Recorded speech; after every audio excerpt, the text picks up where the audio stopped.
right, I'd like to jump in and talk about dreams on a new level. This is the fourth lecture on exploring dreams. What we are dealing with is the problem of symbols first, then the logos, and then meditation. Now,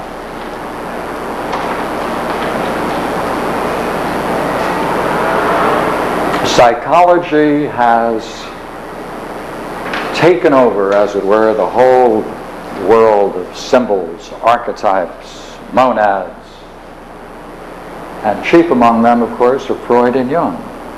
Now, what is meant by a symbol is very important for the whole evening, so let me get it very clear from the beginning. Right? A symbol is an image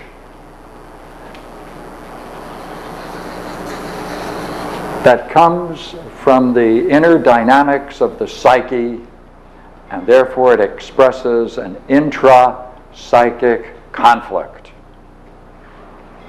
It's not universal, it's personal, and it's historical. Now, I have a couple of interesting and simple quotes for you. I want to make sure this comes from Carl Jung. Right. That symbols are intra-psychic phenomena.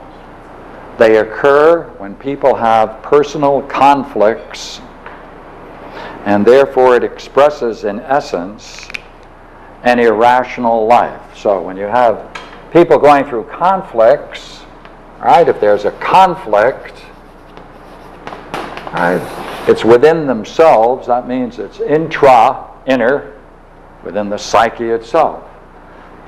And therefore, for the individual and the way it expresses itself, it is an irrational aspect of human life.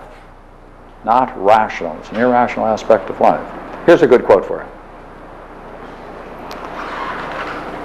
It is an irrational life process which expresses itself in definite symbols. That's what a symbol is. It's not a mandala, which is something different. Right? So therefore, when a person has an inner conflict, it's because within it there's a war going on between different forces on a psychic level. And it's a war because the psyche is seen by Freud and Carl Jung as a dynamic process of forces coming together. Therefore, the ability of the psyche to resolve those conflicts means then that there is a unification of the opposites, these opposite forces, and that process of the unification of these opposite forces brings about all of the symbols that Freud and Jung use in their studies. That's what they want to grasp. What is it? For them, this irrational conflict produces symbols.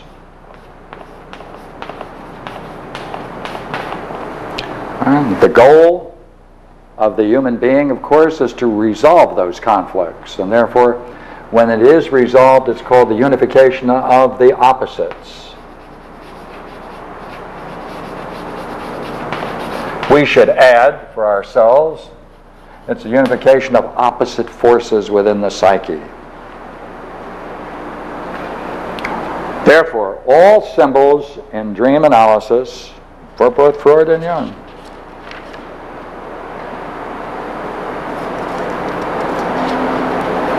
must always be traced back to one's personal history.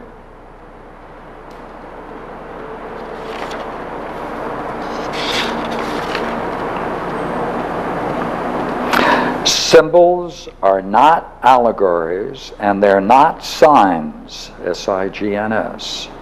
They are images of the contents which for the most part transcend consciousness.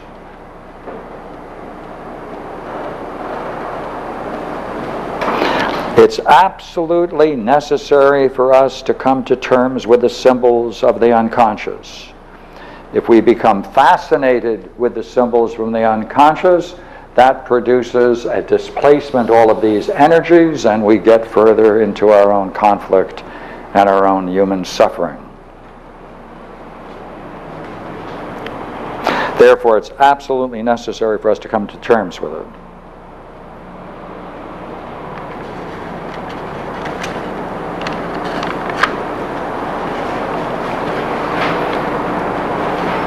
How do you do it? All right, here's Jung's great quote. It's necessary with any symbol for the person who's experiencing it to find associations with them, personal associations with them, personal associations with them.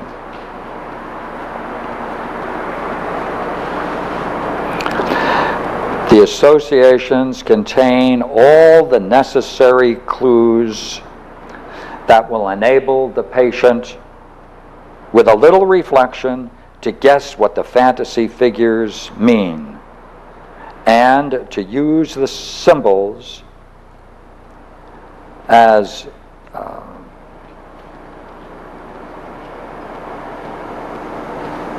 a way of assimilating the unconscious contents. That's what he's doing. That's how you assimilate the unconscious contents. Each symbol represents aspects of this conflict. Therefore, if you get the patient to associate with it and try to reflect on it, then they'll make sense from their own personal history. They make sense out of it, our own personal history, and that releases them from the power and the fascination of those symbols.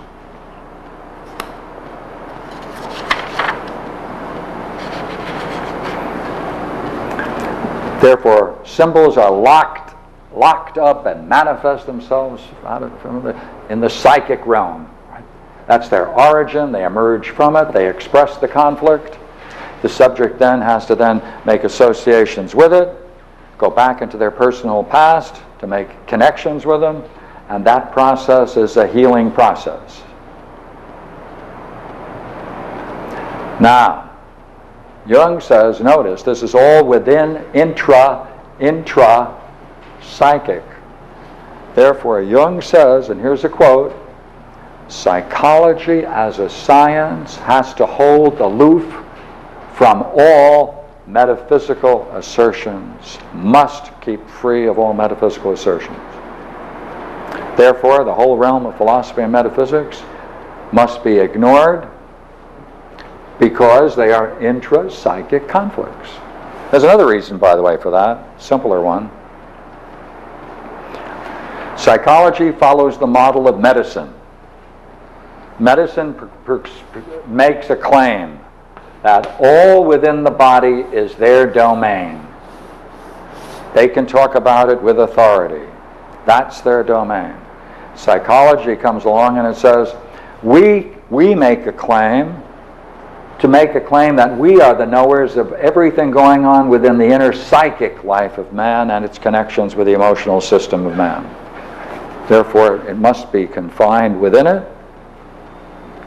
Therefore, if you can't get out of that individual intra-psychic situation, therefore, if you can't get out of it, there's no need to get out of it. There's no need for philosophy or metaphysics, because that's the way out of the personal realm. Now, suppose there are people, however, who are on a quest for meaning, personal meaning that goes beyond intra-psychic events.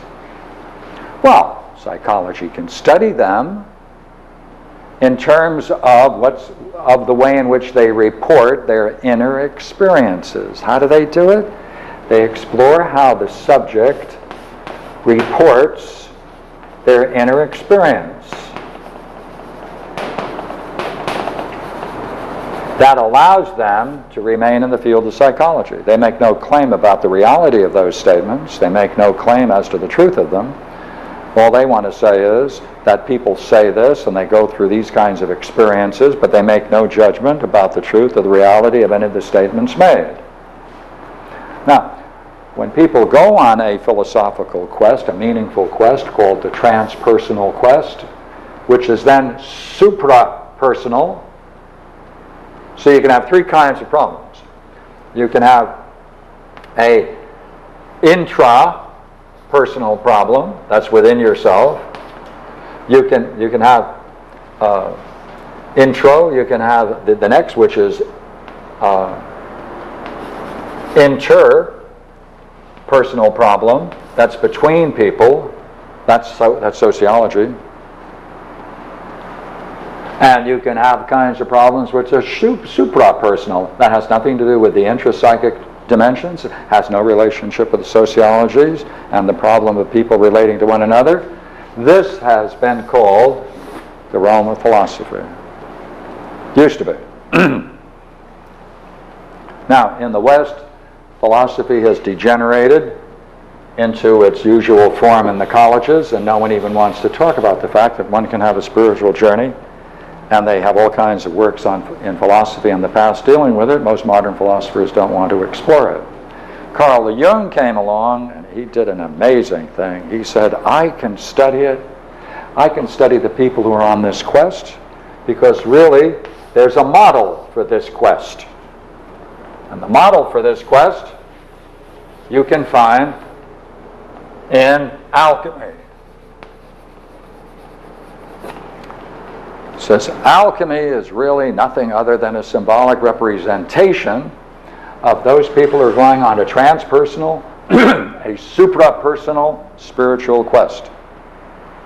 Therefore, he has all of these great works on the relationship between psychology and alchemy. But remember now, for someone going through this, what they experience, they think has a reality independent of themselves. Carl Jung and Freud, especially Carl Jung, says again and again and again, we can never make a judgment about the truth or the reality of anybody's experience. We can only deal with the fact that they make statements about their own experience. That's the line. As long as they keep that line, they're still in the field of psychology and psychotherapy. Now, look here. That leads us into a new problem. When you're dealing with symbols on a transpersonal level, then Carl Jung has a new set of words for them. Sometimes he calls them collective archetypes, but he also calls them mandalas. Now, you and I might say, what's the difference between a symbol and a mandala? Remember, a symbol is nothing other than a symbolic way of representing an intrapersonal conflict. That's all it is. That's what he calls it. That's how he separates it. Now, all of these people who are on these great spiritual quests don't have an intrapersonal conflict. They have a quest to reach an insight into the nature of ultimate reality. Now, Carl Jung says, this material on alchemy came into the West. It was translated for the first time in the 15th century. And the first translator was Ficino, who was the great translator of all of Plato and Plotinus and parts of Aristotle. Now I have a curiosity. Remember the earlier statement, all psychology must stand aloof from metaphysical assertions, but now he's exploring alchemy as a model to represent the transpersonal quests of people engaged in quest for enlightenment. Now, he must avoid metaphysics. Metaphysics, of course, is philosophy. So what does he do? Well, this is what he does.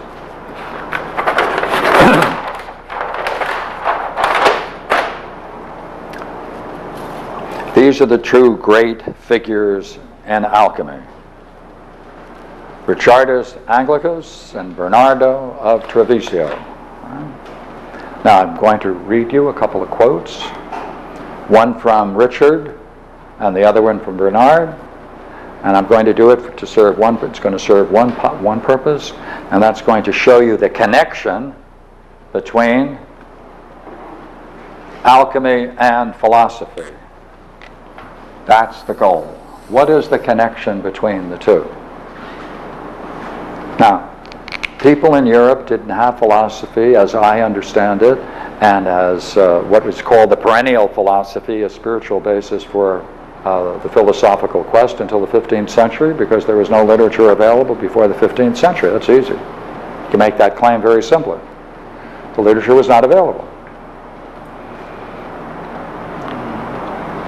Now, people nonetheless were interested in the spiritual quest, and why did they use alchemy and all the symbols of alchemy? In order to disguise their spiritual efforts from the Inquisition.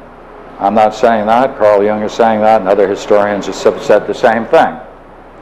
Therefore, when they were doing alchemy, they were really doing philosophy. Let's see if we can make that point by two quotes from Richardus Anglicus and Bernardo of Treviso.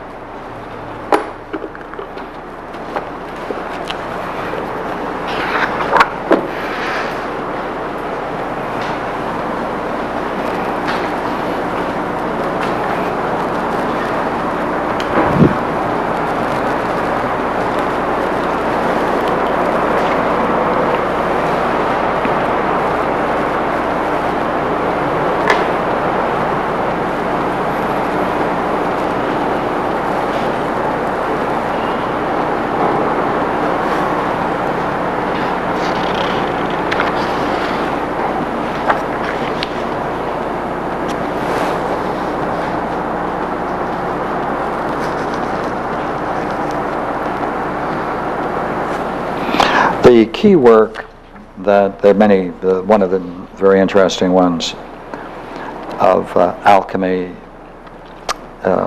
is from Dorn, D-O-R-N.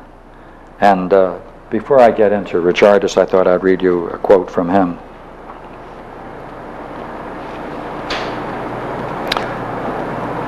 I pray you look with the eyes of the mind at the little tree of the grain of wheat, regarding all its circumstances.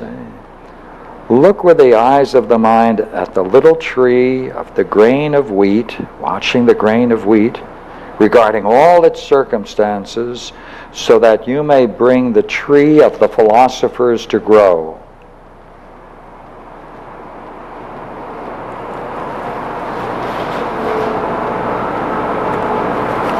The goal in philosophy is to understand the nature of reality as one. Here's a quote from Dorn.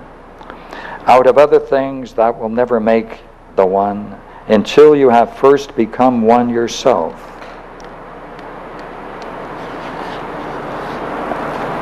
Then he quotes from the Rosarium Philosophorum, who therefore knows the salt and its solution, knows the hidden secret of the wise men of old. Therefore, turn your mind upon the salt, for it alone, that is the mind, the salt is the mind, is the science concealed and the most excellent and the most hidden secret of all the ancient philosophers. Therefore, direct your feelings, senses, and reason and thoughts upon this salt alone. What's the salt? According to the quote, the mind.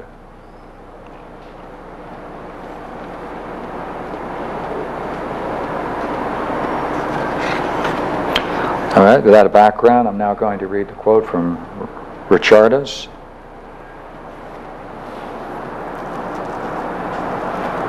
Therefore, all those who desire to attain the blessing of this art should apply themselves to study, should gather the truth from the books and not from invented fables and untruthful works. There is no way by which this art can truly be found except by completing their studies and understanding the words of the philosophers.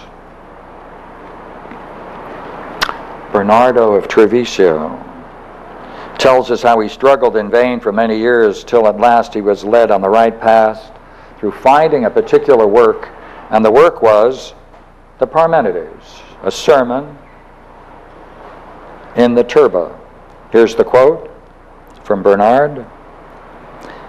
He should collect the books of different authors, because otherwise it's impossible to understand them. He should not throw aside a book which he has read once, twice, or even 3 times, although he has not understood it, but he should read it again and again and again, 10, 20, 50 times, or even more. At last he will see wherein the authors are mainly agreed. Here the truth lies.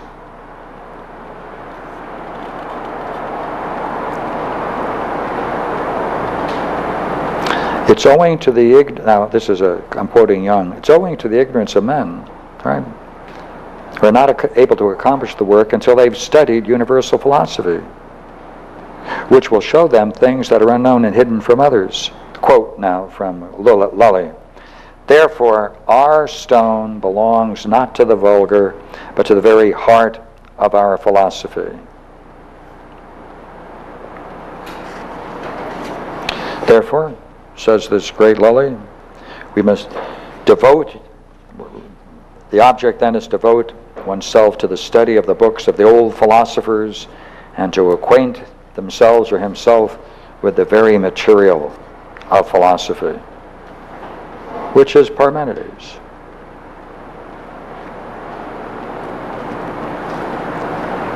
Richard Angelicus again, turn back to the way of truth of which you're ignorant.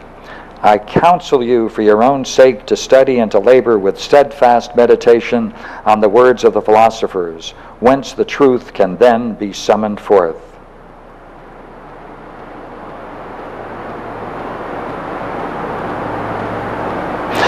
Now this is Carl Jung. The importance of or necessity of understanding and intelligence is insisted upon through all this literature, not only because intelligence above the ordinary is needed to the performance of so difficult work, but because it's assumed that a species of magical power capable of transforming even the brute matter dwells within the human mind.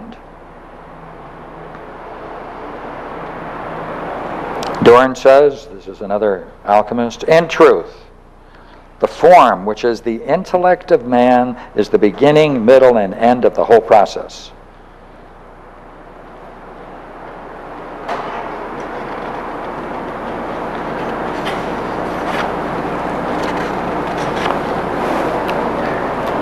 Well, I selected these quotes to try to show you that people who were leading thinkers in this alchemical movement, were they not? They were doing several things. Number one, they sought to gain the books of the philosophers. They were just being translated from Chino. Get the books of the philosophers. Intently study them. Make them the object of attention. Intently study them many, many, many times.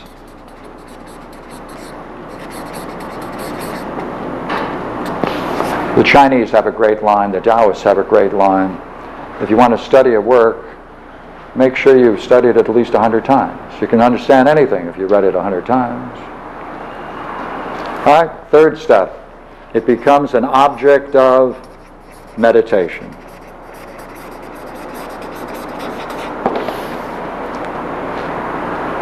Bernard of Treviso goes right along with this, and he goes one step further. He says the key work that he found, which turned him around, was a sermon on Parmenides. And Parmenides is that great author of the whole thought dealing with the nature of reality as one.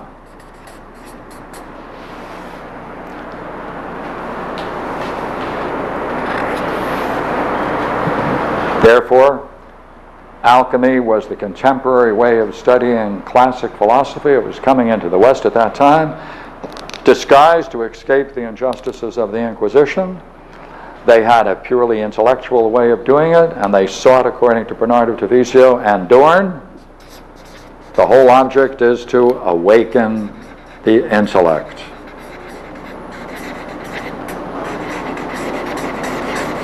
Turn the intellect around.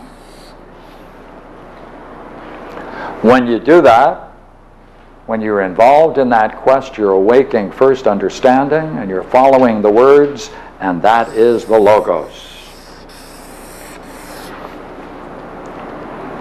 As that becomes a conscious effort at coming to grips with yourself and the nature of mind, not the particular individual mind, but the nature of mind, that becomes naturally, it moves from the Logos to an object of meditation.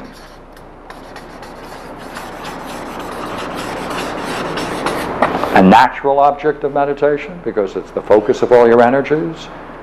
You're using understanding, you're training the mind, and you're awakening the intellect.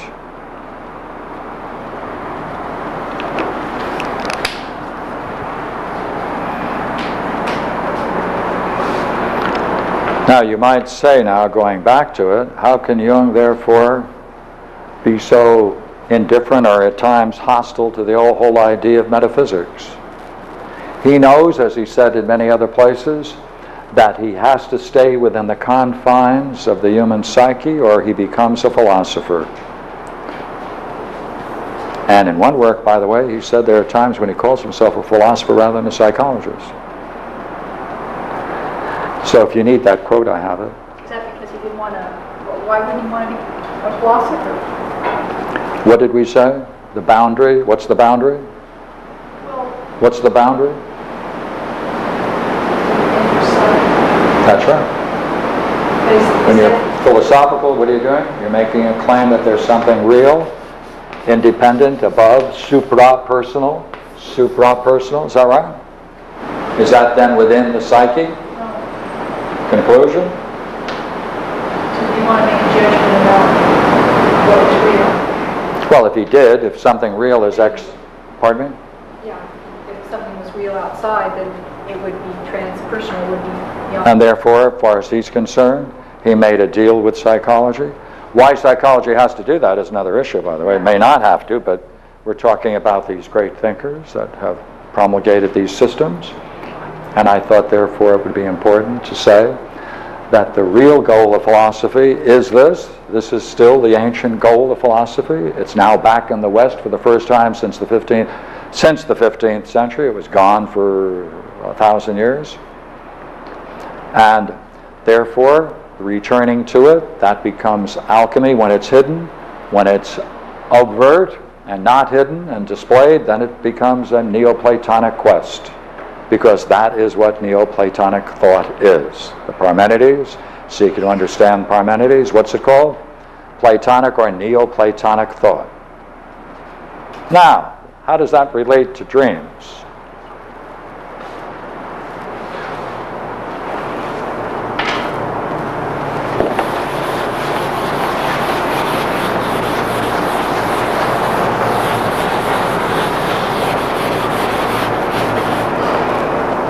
There are two forces going on. There's an effort to clear up the intrapersonal inner conflicts, and there's also the quest to try to go beyond it and reach transpersonal goals.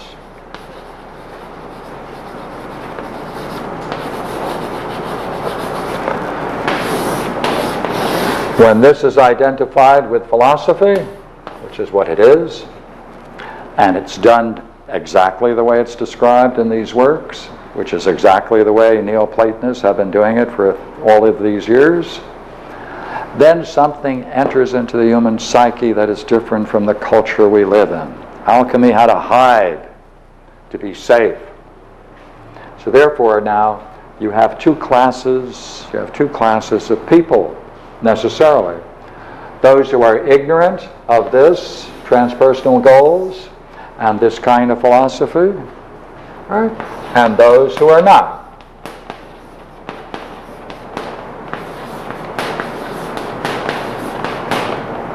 These people are not aware of this very profound philosophy that exists.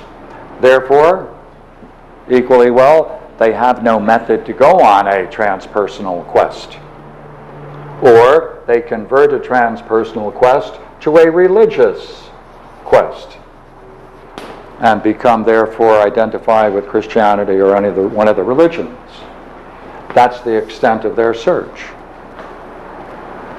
So some of these then become joined with religious groups, others do not. Now, what happens to this group?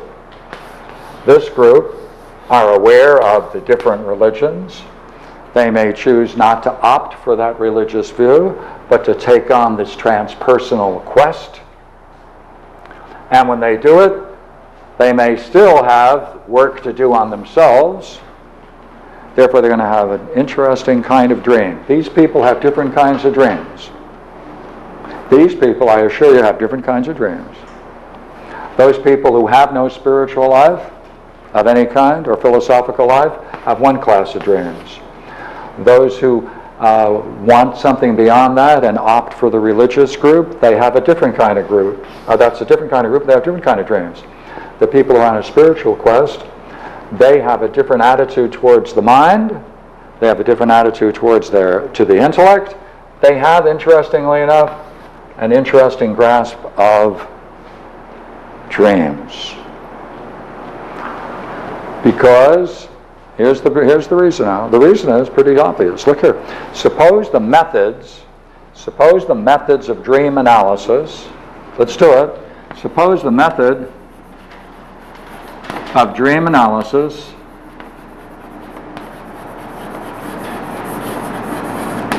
is the same as that of doing this philosophy. Then it's natural to use the same method that you're exploring in the philosophical realm on your own dreams. There is an inner connection between your transpersonal goals and the method for dream analysis, and therefore, let's correct our figure. These people obviously have intra-psychic problems, but they have something else going for themselves. They're also going for transpersonal goals. Now, the very process of going after transpersonal goals uses a method, that same method they're going to explore their own dream world. Therefore, there's a kinship between themselves and their inner conflicts. The method is the same. Therefore, if the success of the method depends upon dedication and practice,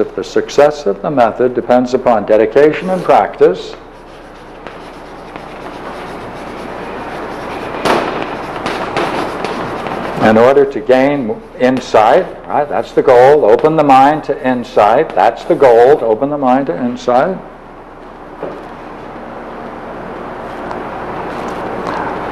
Then, whether they're studying philosophy in the way in which they're studying it, or they're studying dreams, it's the same thing. There's a kinship.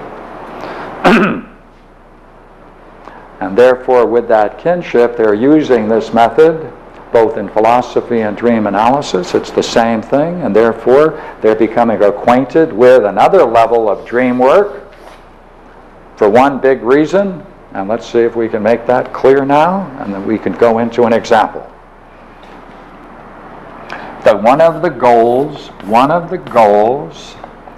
of dream analysis that I'm talking about, based upon philosophical techniques, is to try to use the mind, use your experience to see if you can get an insight into the dream, right? The dream maker or the dream master, the creator of our dreams.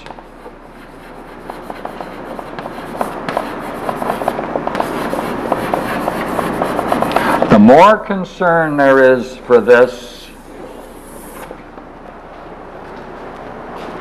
the more the person becomes philosophical in this Platonic sense. Why? Because the goal of the nature of the philosophy, the whole quest of the nature of the philosophy is to gain an insight into the nature of, what did we call it before? To awaken the intellect. That's not my intellect, that's intellect, awaken intellect. Would you agree the Dream Master is a fantastic thing, whatever it is, we can talk about it this way? It creates dreams, it dramatizes them, it selects and analyzes, diagnoses, offers up a statement about the condition of our inner conflicts, presents it to us each night, uses our personal history, can bring up all kinds of images that are perfectly attuned to our conflict and perfectly represent our conflict, so that by studying them then, we can get an insight into what's blocking us. All of those things mean there's an intellect at work. Therefore, our Dream Master is, another name for the Dream Master is the intellect. Same goal, same thing driving it. Therefore, it's the nature of mind at work and dreams. The Dream Master is the intellect functioning for our personal good, yet working for a transpersonal goal.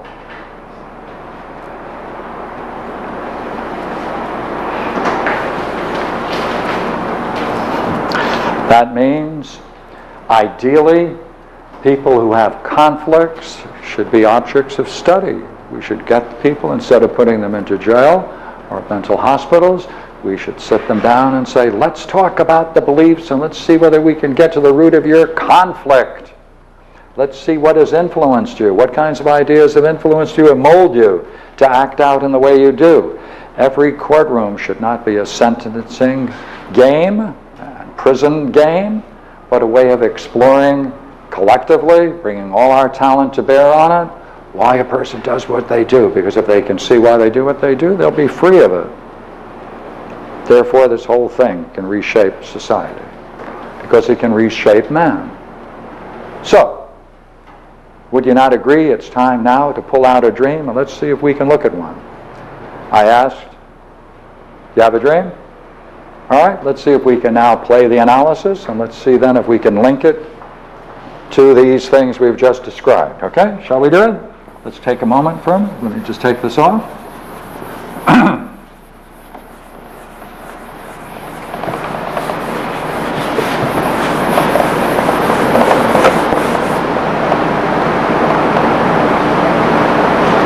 Thank you. First? My dream... By the way, I have no knowledge of this dream. I haven't talked to you about the dream before, have I? No. Right. Okay, go ahead. My dream is a three-parter. It happened through... it came to me at different times of the night, different parts of it. And the first part that came to me was a starry sky. And as a matter of fact, it was the Milky Way, and I could see Scorpio, and I could see Jupiter.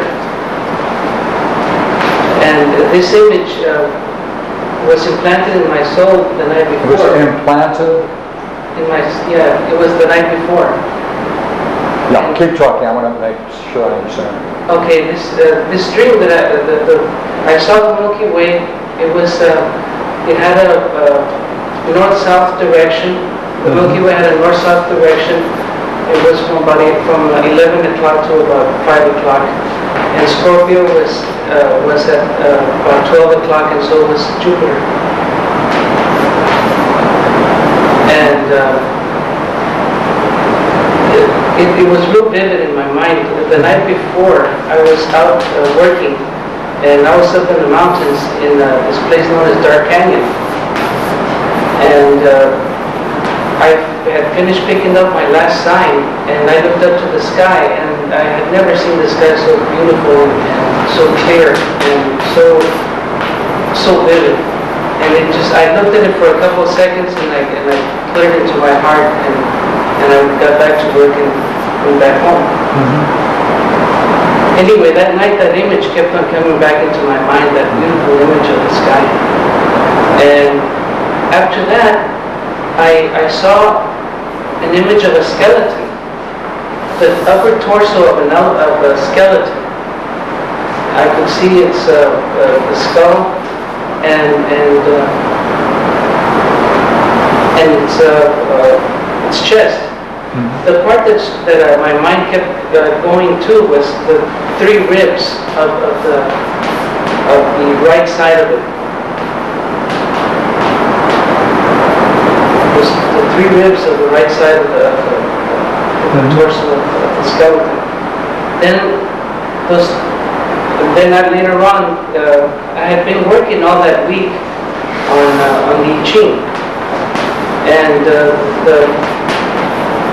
the image that came to my mind at that point was the three lines, the three firm lines of heaven.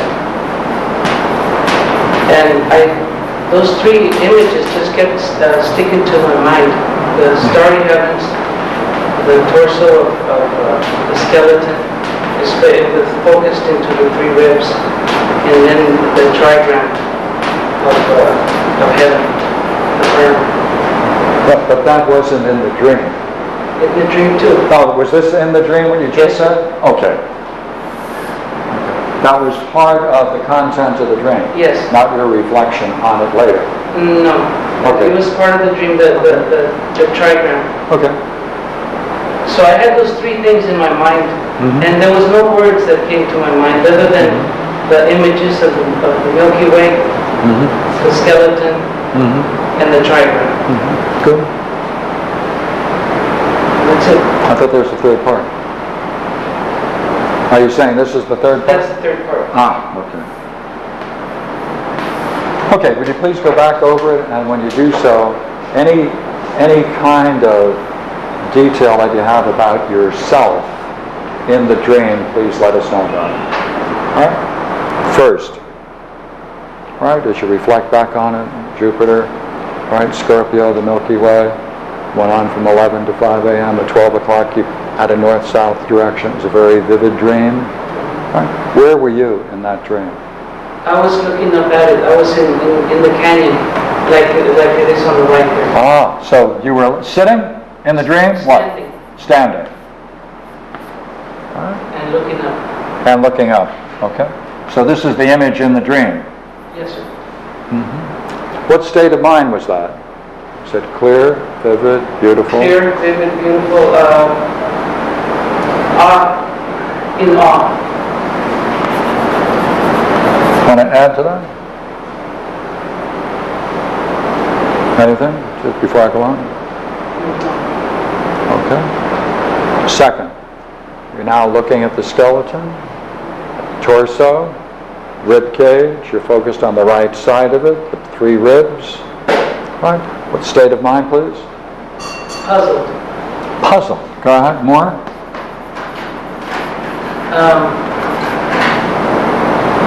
In my dream, I just puzzled. There wasn't a lot of words going on. Just looking at the skeleton and then just puzzled as to why a skeleton. Say it again. As to why I was puzzled as to why a skeleton. Why the skeleton? Because, come on, because. Why the skeleton? Because, come on. Because a skeleton is typically a symbol of death. Was that in the dream? No. Now stay in the dream. Stay in the dream. Just a puzzlement, but no words. No worry, but a puzzle. Yeah. As if what? Have you ever been in that state? Yeah. Puzzled, but yet not worried? Exactly. Yeah, could you give an example of it? What? Yes, like when I'm looking for studying and looking for an answer to something that I've encountered in my readings, and I continue looking at it for an answer. It's a good puzzlement. It's not a bad puzzlement. Good, thank you. Okay. Third scene. The third scene. Where are you in that, please? It was later, nowhere. I just saw I could see in my mind, I could see, it all came together into one whole. On the left, I could see the starry sky. In the middle, I could see the skeleton. And on the right, I could see... So then this was a composite. Yes. Therefore, you were in it as a subject. Just a viewer. As a viewer. All right. What state of mind, sir? What state of mind?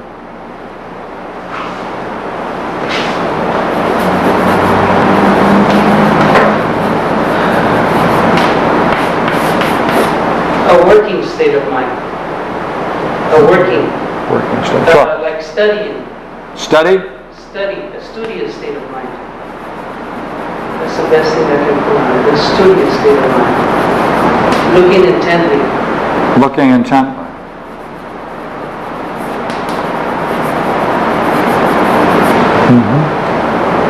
Okay, look. At the first one, you just have the starry heavens. Here you have the skeleton, ribs. Here you have all three present at once. What's it like being present then, seeing all three at once? It's a studious state. You're looking intently. Anything more you want to say about it? Yeah, at the third point, I started putting things together in my mind. Go ahead. In the dream? Yeah, but it's hard to separate now what I put together in the dream and what I put together afterwards. So you continued meditating, as it were, on the dream later, Yes. and it's now difficult to decide whether it fit in the dream or you were doing it after, but you were continuing the same line of thought both in the dream and out of the dream. Yeah. That's a continuous state of meditation that you pick up from the dream world, and you're continuing it, and it's natural, and you're just going along with it. So just keep talking about it in that way. And as I was waking up, the connections became more clear. What? And the connections were more clear as I was waking up in the morning. Talk about it. More care means what? More clear. More such as?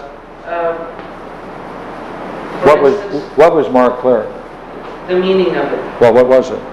Well, to me, the meaning that I got was the skeleton was the reason it was a skeleton was because of the ribs, and it was the three ribs were the three. That was the first connection I made. The three ribs were the trigram. The trigram of heaven. Yeah. And as I kept on thinking on it, the next connection I made was that the firm was that idea of heaven connected with the starry sky. And then I saw how the starry sky was also in the ancient books known as the firmament. Heaven was known as the firmament.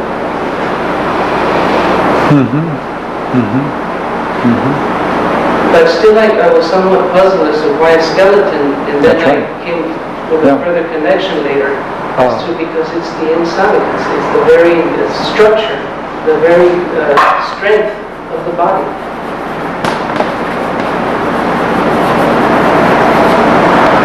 Okay. Go back into consider the dream now. All right? You're puzzled. You're looking at the skeleton. You're puzzled. You're just looking at the ribs on the right side of the rib cage. All right. Remember? There you are. Okay. Yes, that's a structure, but it's another distinction within the structure, isn't it? It's just the torso on the right side. Right? You're puzzled about it. Yeah. Right. You know the state of being puzzled. It's like looking for an answer in your reading. Right? You've been there before. This is a state you know about. Right? And now you're seeing it in your dream over the skeleton, aren't you? Right? Talk about that skeleton in the dream. Just keep talking about it, please. All right?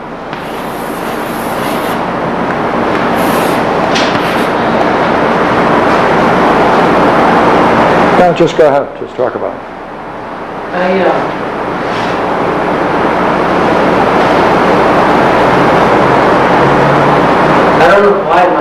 mind focused on that other. That's okay. Just talk about the skeleton. That's all. And any way you want. Talk about anything. Just keep the idea of the skeleton, the upper torso of the skeleton, the ribs on the right-hand side of it. Just consider the state you're in, puzzled. Go ahead.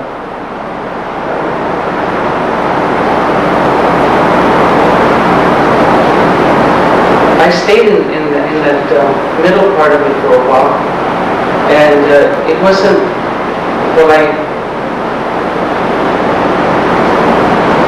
just stayed in the state of puzzlement until later on in the dream, the trigram. Yeah, I don't want to go there yet. I want to stay there. Okay. It's like looking for an answer in your reading. That's what the state of mind is. Well, that's interesting. That's good to hear. All right? Nice connection. All right? Talk about the skeleton. Any way you want. Talk about skeletons. I was looking at the skeleton, and I just saw that it was just the upper half of the skeleton, and the skull, and the arms, and the bottom half was not there. Yeah. Mm-hmm. And that struck me as funny later. Because, come on. Why not the full skeleton? No, why not the full? That's absolutely right. See? So you're reflecting on it. How come if it's going to be a skeleton, how come it's only half? That's right. The top half. Yeah. Talk about the idea of the skeleton, please. Come on, just talk about it. Human skeleton. Had a dream. Had the image in your dream. Talk about skeleton, please.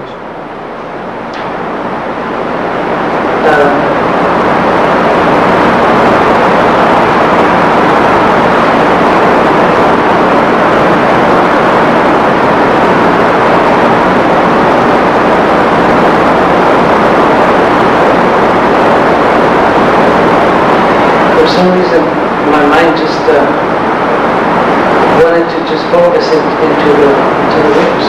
Pardon? You want to focus into the ribs, into the right side, to the 3 ribs. Yeah, that's where you want to focus it. Right, you're drawn to it, right? The 3 ribs. Right? You're drawn there. Right? Certain fascination, right? Yes. Right? You're focused there. That's right. Attracted by it. Right? Yeah. Yeah, talk about ribs. Come on, just talk about ribs, skeleton. Go ahead. Any way you want. Well, I mean,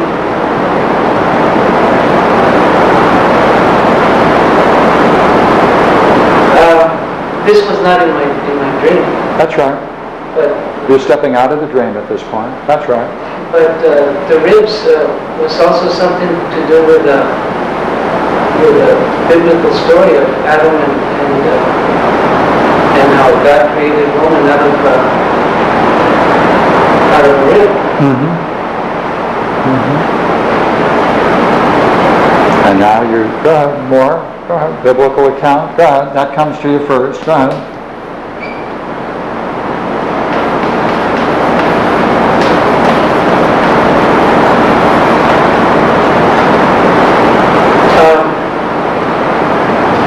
A thing that I found funny was that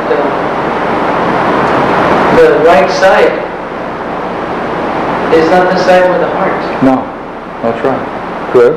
Good. No heart. It's not the side of the heart. Good.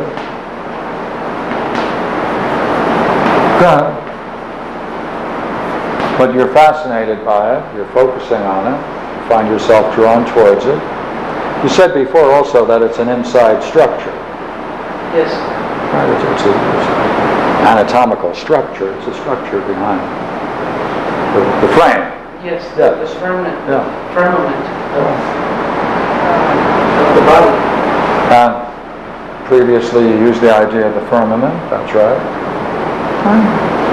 Mm-hmm.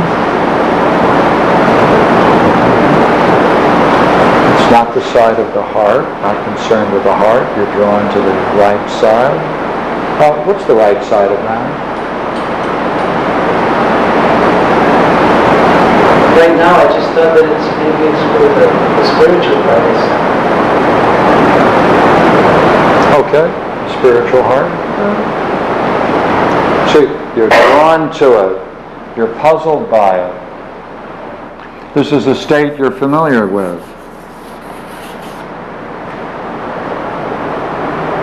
What it represents so far to you is that it's an inside structure, upper part. It's not the side of the heart. It had images of the rib of Adam and the firmament. All right. That's right, that's what it is. But it's three, not one.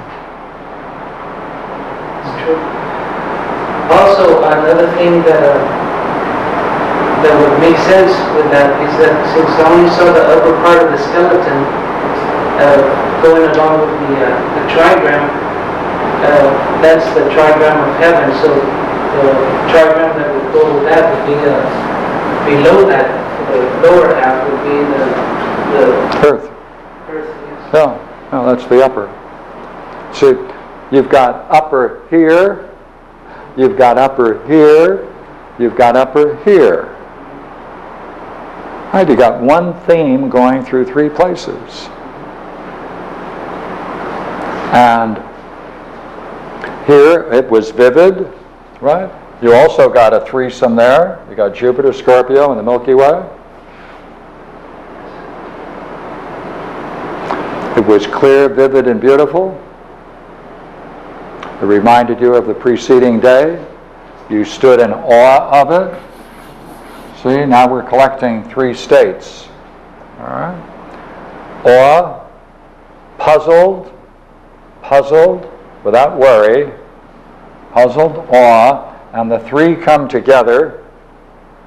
And now that when the three come together, there's more clarity. It seemed to you as you walked away and as you reflected on it more, you're seeing more about it. Right? And what did you see about it? I felt pretty good. I still do. Yeah, well, that's okay. You see, we have one theme that's going through three phases.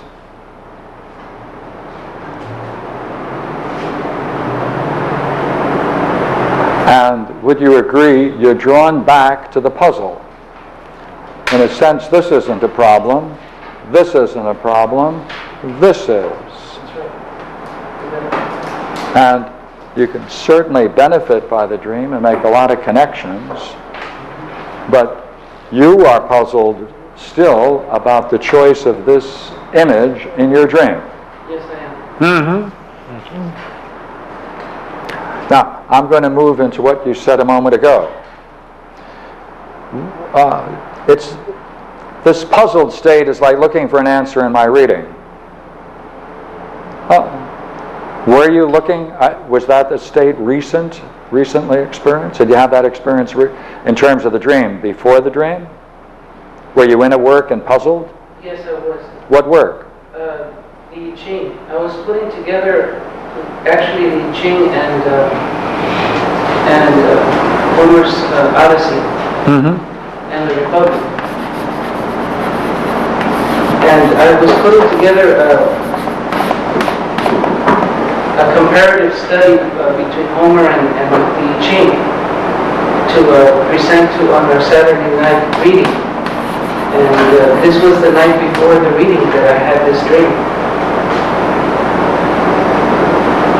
And Okay. I had been trying to get together, I was hurrying to get the work done. I wanted to complete it. And that night I had got the call out to go close the road because there was a fire. Okay. And it kind of upset me because I was being taken away from my work. Yeah. Not work. Yeah. Please look at the way in which you describe this. You're looking for an answer in your reading. All right. Did you have a question? What was the question? Because this is an interesting way of describing something. I have all kinds of questions. No. At the time when you were puzzled, you say you were looking for an answer in my reading. They were three works you were dealing with, the Odyssey, the Republic, and the I Ching. Okay, fine. Yes, yes. Fine. What question? The question that I had particular in mind was if I was going to be able to bring it out, if I was going to get it all together, the paper, the study, and also to present it to the group. Okay, let me ask it again. Okay, in another way. Did you have a particular idea you wanted to bring together? Or were you just reading, waiting for the three to come together? I had definite ideas as to how they. I had brought them together pretty well in my own mind. The only thing that needed to be done was for me to give it voice to explain and bring a further connection to it. Okay. What was the idea you were working on that would bring these three together? What idea were you working on? The idea of return.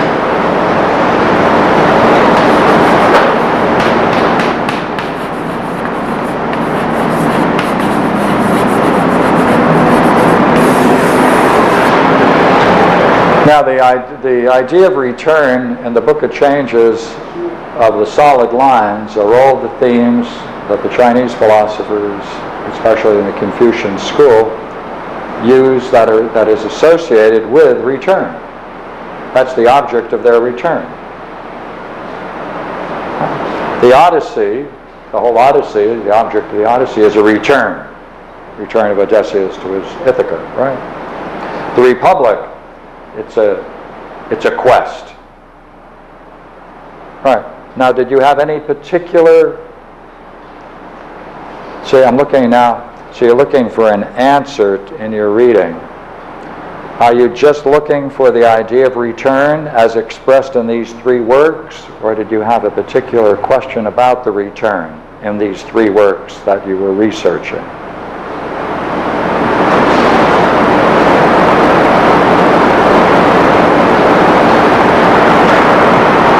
No, the question was not so much of return as it was with my own self.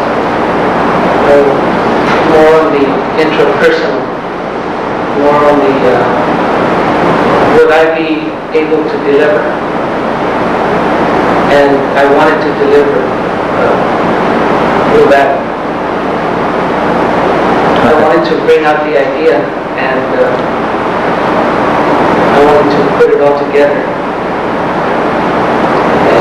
Was there any difficulty that you saw in trying to bring out the idea of return in any of these three works, or all of them? That's all.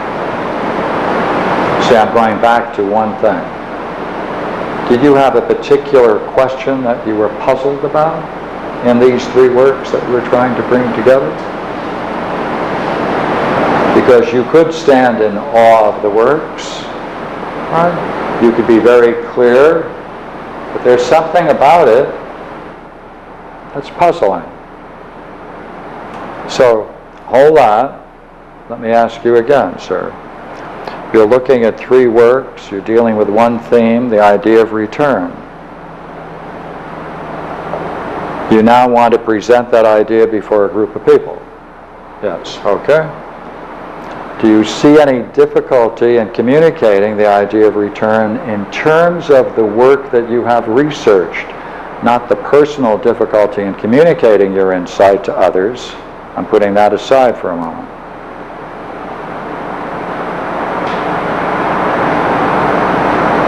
If you were to get up and give a talk about these three works in terms of the idea of return, do you have the sense that you know the material well enough that you're able to present it without any difficulty?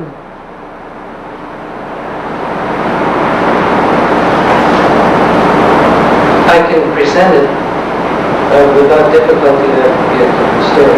If what? Without difficulty, I wouldn't say that, not without difficulty, but I could present it. And I was hoping that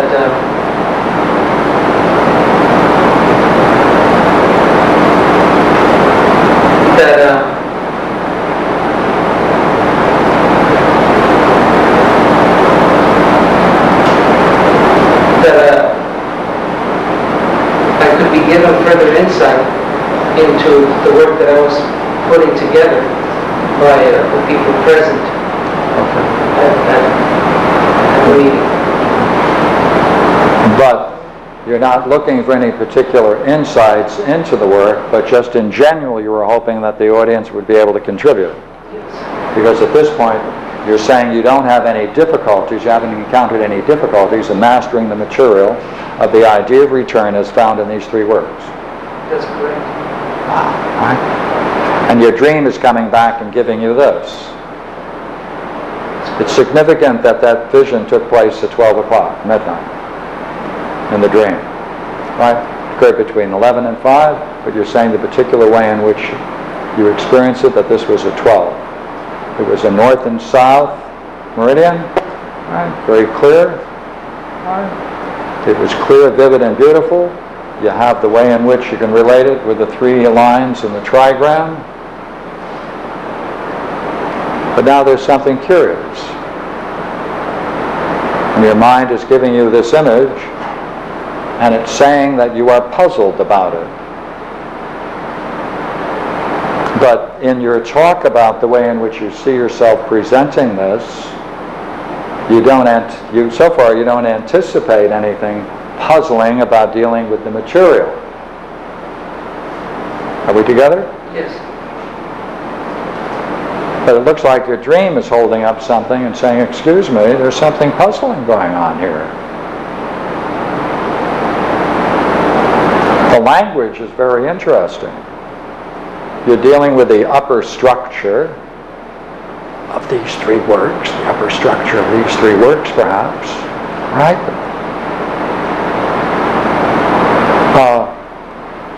You're focused on the part that has, it's not the side of the heart, but as you called it, remember when you reflected on it, you said it could be the spiritual heart. Huh? Okay. But, see, you're approaching this with puzzlement. And we're sitting here saying, well, where's the puzzle? You're saying, I think I can handle the content of this dream. I think it represents what I may be dealing with in my everyday world. This is my world, where you're going to go before a group and talk about these three works.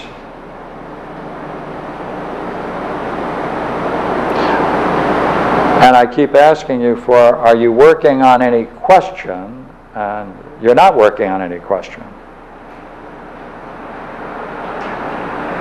Because you're working on the idea of return.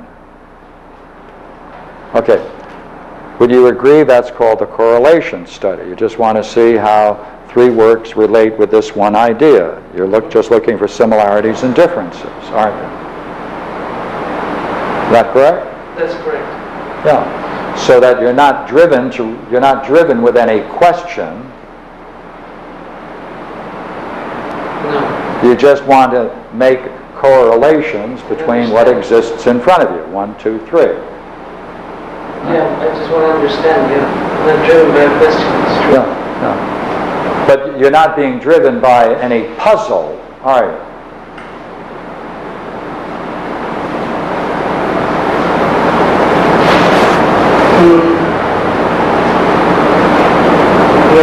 No. Dream is doing something curious then. It's saying, wait a minute, there's something puzzling here.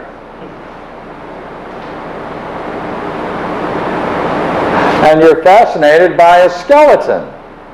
Something dead. Or however that goes.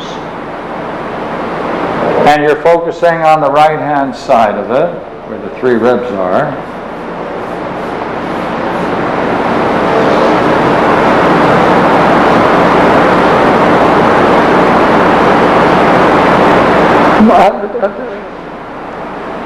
Do you mind if I try a curious question on you? Sure.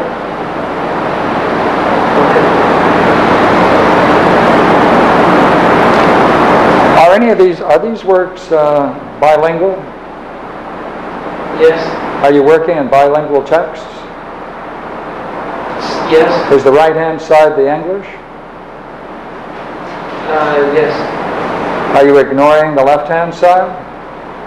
No, not ignoring it totally. Pardon? Not totally, no. I look at the left-hand side too.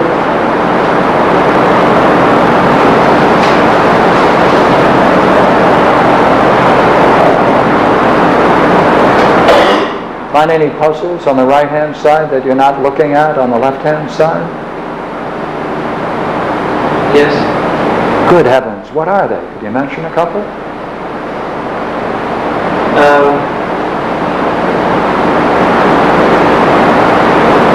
One of them, Mm-hmm. well, there's a whole bunch of them actually. Okay, go ahead.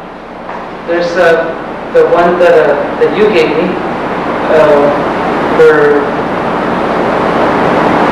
the relationship of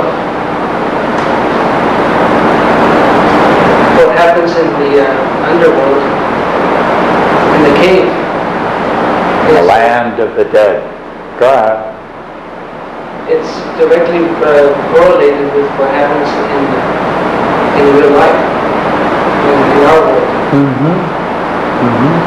And I found another one where after he describes the ideal state and he goes into the digression of the degeneration of the ideal state, he goes into this passage where he uses a lot of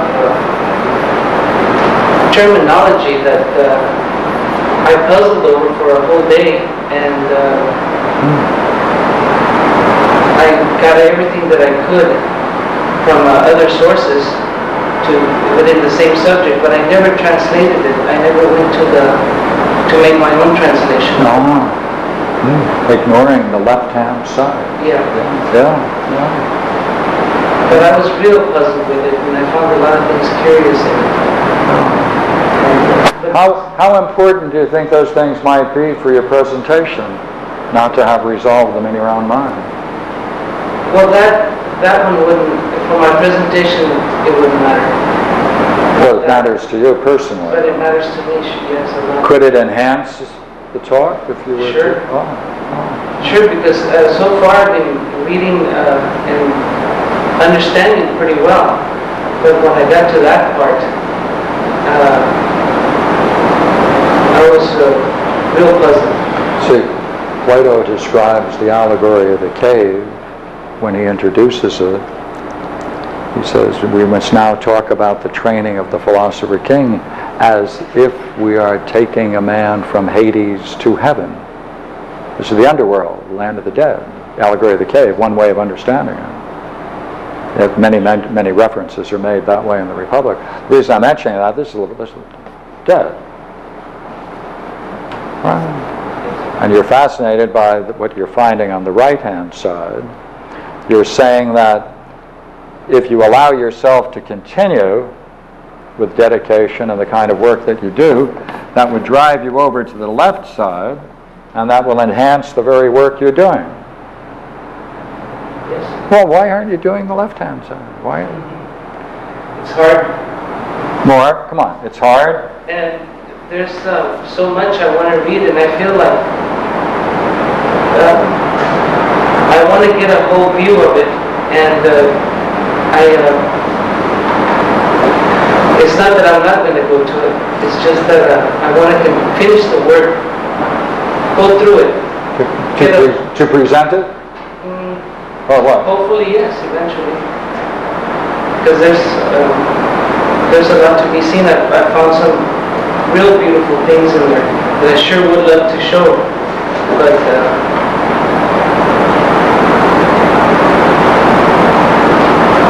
Are the parts that puzzle you in the cave or the upper world? in the cave. It's getting closer, isn't it? If that's what the mind is doing. Right? Then you're dealing with the upper part, the structure, the inside structure. Right? Fascinated with the right part. Right? You recognize the other part, the left side, is very significant for you, but you would face a hard task. It's not essential to do it for this particular purpose, which is to give a report, but you know it would enhance it if you were to do so. You know exactly where to go to do it. All right? Yeah.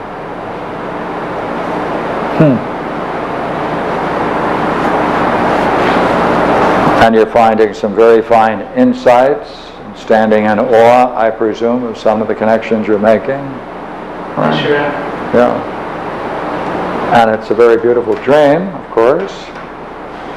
But it's focusing, the thing that we're focusing on is the very puzzle in the dream, and we're playing along these lines to see whether we can help explore it. Right? And you couldn't have come with a better dream for our purpose tonight. So let me ask you then. Now this is very simple, right?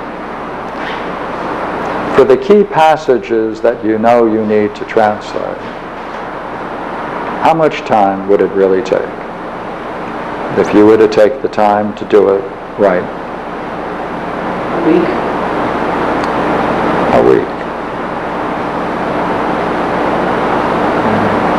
And you have the kind of time available to do it? No, and my time is going to get even more tight as winter comes along. Well, when would you have the week you need to do it? Next year. Next year is January. No, next summer. But I'm not going to stop working. I mean, I work on it all the time. Come on, try it again. Okay. Are there some passages that you know are central, which you should put some time in to do it? Let me ask you something. Okay. See, could you work with anybody? Could you work with anybody? Yes. Would that enhance it? Oh, yes. Are you? Will you? Could you? Should you? Oh, yes. Yes, yes. Will you? Were you planning on it? When?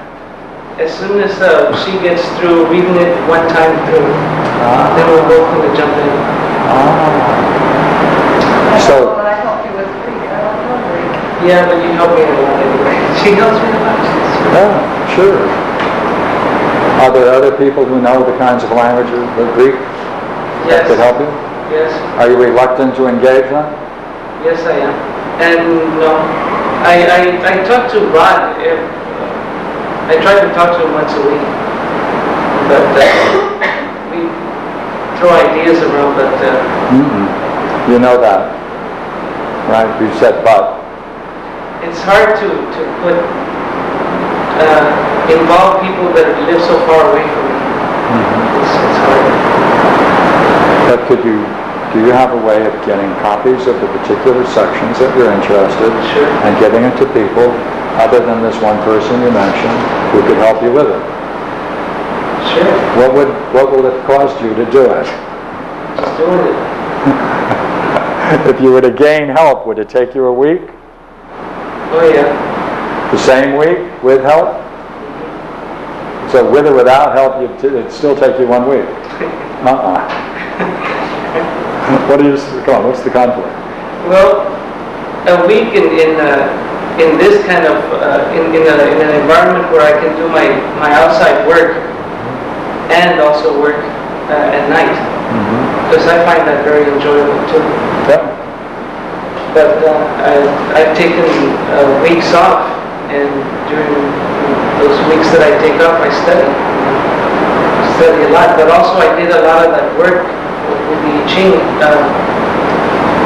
after work, and I stayed up late working and had a real great time. I don't know why I felt doing that.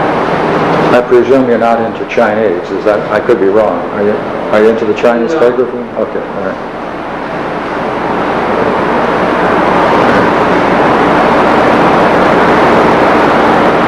But that section that I'm going to get into, I know it's going to take a lot of work, and I know there's people out there that have spent a lot of time in it, and I'm in to ask. But Do you hear what I'm hearing? Come on. That you're expressing a certain reluctance to work with others. yes, And what's that costing you? it's costing me insight. Yeah.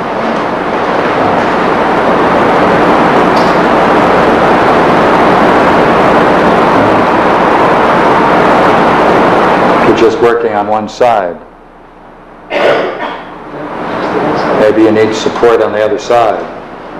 So now we're taking the same images and pushing it that way. Yeah, this may seem kind of trite, everything you just said, but it seems like everything you're saying is the whole fact that the skeleton's missing its leg. Do it again? The skeleton is only the torso.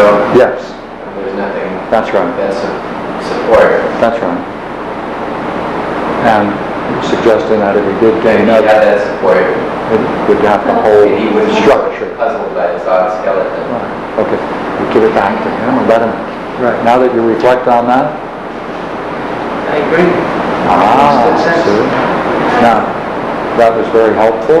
Notice the way you're doing it. You're staying with the material. You're giving it back to him. It has to fit what's been developed. Fits into a kind of structure, and that was very helpful. Thank you. And therefore, you know what we're doing? We are together, meditating together on the Logos, which is the meaning of this particular kind of image. And therefore, you see in philosophy, the images in the dream are symbols, and they serve a higher function because the problems we have on a personal level aren't any different than on the highest metaphysical issue. The problems you have in meditation are the same problems you have wherever you have a problem. Same problem is going to occur in meditation or in creative work or anything else, because both are birthing from the soul. So, thank you very much for sharing it. Thank you for your help. Okay. So I will get a glass of tea and invite you for some tea, because I'm dry as a bone. Well, he talks about Jupiter and Scorpio. Would that be...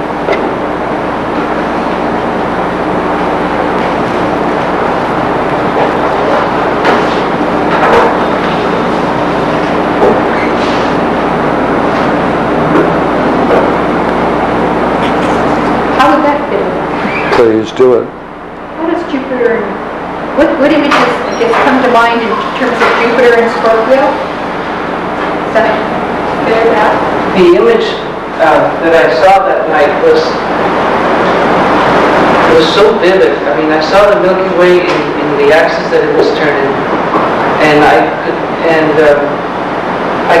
know where Scorpio is, and I know where Jupiter is, and it just happened to be in perfect alignment with the Milky Way, and it had depth to it, and it was so clear that you could just about see the cosmic dust clouds that were obscuring part of the Milky Way. I mean, the vividness was just great.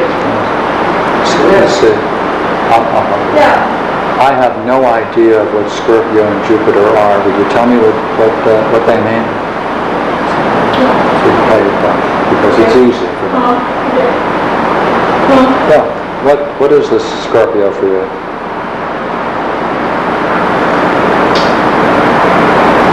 What does it represent for you? For me, No. the Scorpio, it just represents the summer for me, because I started watching Scorpio when I would do some work, and then I would go outside at night, or even looking from my window, I can see it. And it just represents this whole summer, and Jupiter has been right along with it all this summer. And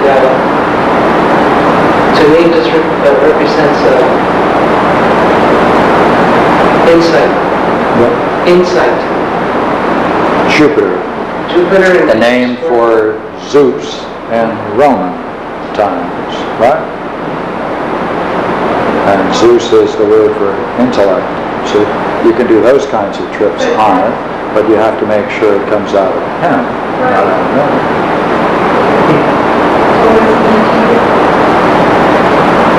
Insight. Yeah. How do you do that? Just from Inside? just from the insights that I've been having while I've been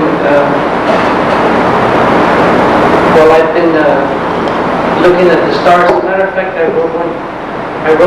made a picture of Scorpio and how Jupiter was connected with it after I had made a certain connection earlier in the month. What was that connection?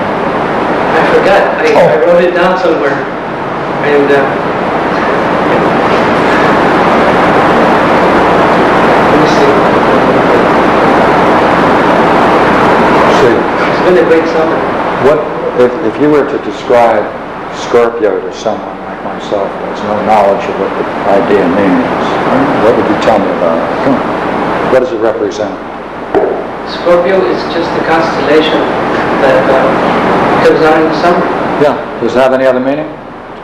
To me, not until the summer. No. Okay. It has no associations. If someone is born under Scorpio, what would that mean? You don't do that. Okay, that's good. It has to come out of you. It's just a way of identifying the heavens. Okay. But he's talking about summer, like what is this about this summer that would be related in the sense of Scorpio? I'm not clear why we take that form. No. Well, in the I see. dream it's because I saw it the night before. And then it reappeared in my dream. Just real vivid also. And it was the same connection that I saw with my eyes I made with my mind in my dream. Okay, let me see if I can help, all right? He already told us what Scorpio means to him. What does it mean? Summer. Now you have to talk about that summer means something to him. He mentioned it before. That's a certain kind of time that he has available, right? Your time is seasonal, I presume, right? Yes. Yeah. So what does summer therefore mean in terms of your experience? It A means time for I what? can study. What? That's a time when you can study. That's what, right? And Jupiter for you means insight. So a time for study and seeing or insight are connected. And you move on now to the third term, which is the Milky Way. Remember how he talked about it? The dust, you could see the dust, right? So talk about that, sir. That was the most significant part of the dream was the Milky Way. The what? The Milky Way, the most significant part of Most significant significant. In what way? Goodness, I thought I heard that. because of its vividness and the way it was in a north and south position and the depth that it gave to Scorpio and Jupiter. See, the depth it gave to what that represents. You see? What is the depth it gave to it? Greater depth to those things? So the Milky Way is functioning how? To give greater depth to the process of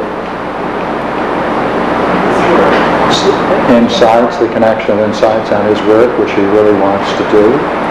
And he's blocked at this point because he knows he needs a week of a certain kind of work to accomplish his goal. And I imagine you're going to hold back you're not going to hold back from giving your talk until you get your week. I presume you may want to give it earlier. And that may cause some kind of interesting state of mind for you, might it not? Like you want to do it, you're prepared for it, there's a key part that's missing. Like to take the time out to do that key part and make it better, but you also have the interest in giving it. So kind of caught in that kind of a bind.